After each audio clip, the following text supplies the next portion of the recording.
Hey everybody! In today's video, I'm going to show you a very simple inking technique that will distinguish backgrounds from foregrounds when using the same color. This is this month's My Monthly Hero Kit from Hero Arts, and it has some very fun features.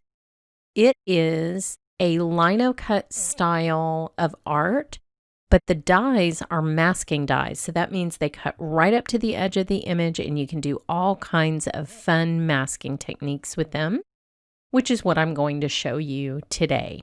So you can see how closely my little bird matches up with the stamp image. I just took the dies, left them all together, and ran them through my die cutting machine with some of my masking paper and cut all the masks out at once for all the cards that I'm going to make.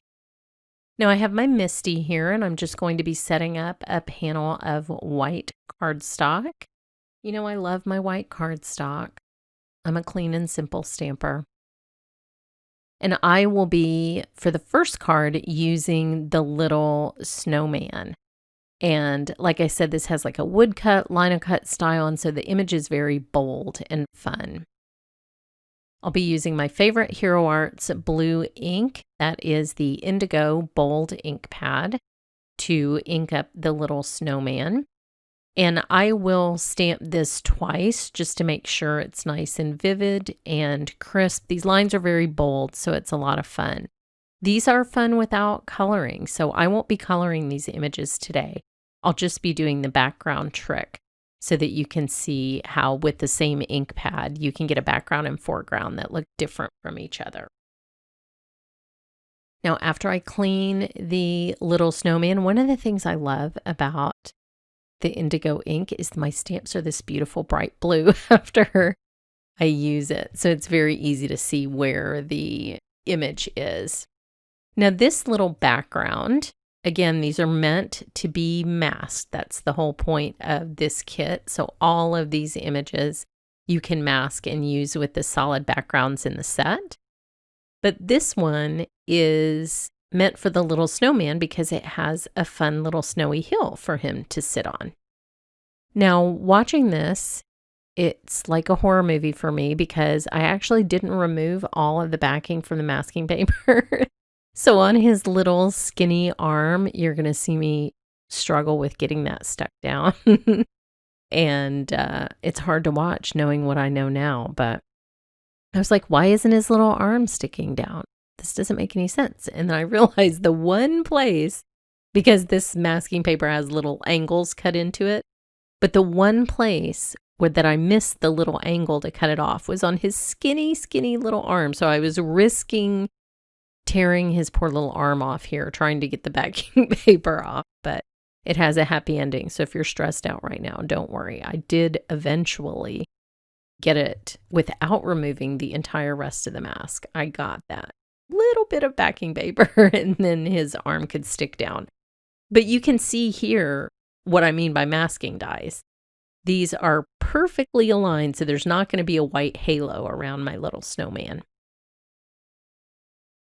So now you can see how the hill looks, and I'm just going to try to get this straight. I'm not very good at getting things straight on top of the little snowman to make a little backdrop for him and then pick that up. Now you do want to make sure your cardstock is in the corner of the Misty, of course, because I will be not only stamping this several times, but I will be over stamping it with white ink.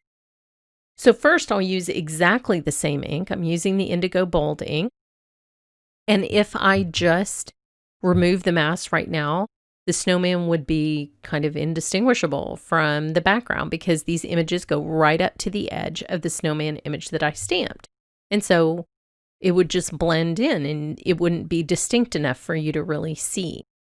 So after I stamp this several times and just put pressure near where the masking paper is to make sure that you don't have that little white halo where it couldn't really get in there, just put a little more pressure on the lid of your Misty.